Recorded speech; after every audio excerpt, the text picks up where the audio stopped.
IBS is a quite a common functional disorder in which patients usually they may have abdominal discomfort, bloating or pain. IBS itself is a chronic illness which may come and goes. It does not carry the risk for cancer and it is not a cancer itself. Last but not the least, IBS is a disease or disorder that can be treated and it can be controlled.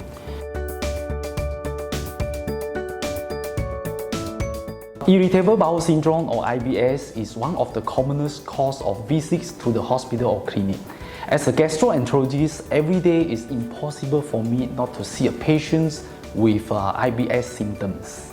My dear patients often come to me and ask a few questions about IBS. Doctor, do I have IBS? What are the common features of IBS? And is IBS there's a risk of cancer? Do I need CT scan or any endoscopies? I think these are all the common questions that patients usually will ask us about the IBS.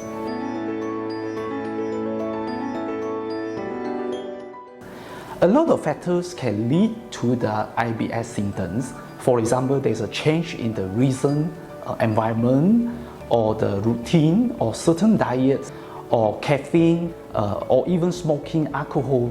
All these may trigger the IBS symptoms. Stress itself is not recognized as the cause for the IBS. However, it may provoke the symptoms of IBS.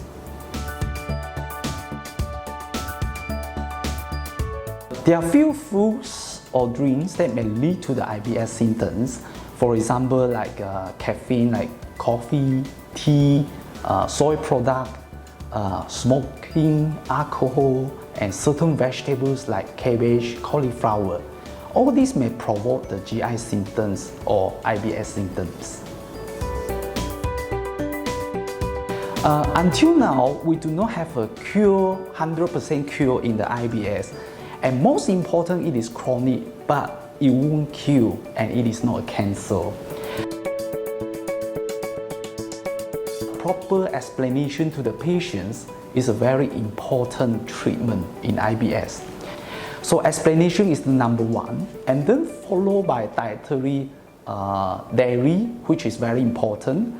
We always advise the patients to keep the record about what the food they have taken and is there any associated GI symptoms and other factors. This daily can help us to improve the GI symptoms in those with IBS. Besides that, symptomatic treatment is also a very important treatment for patients with IBS. If you find yourself have some IBS symptoms, do come to us and we'll try our best to help you.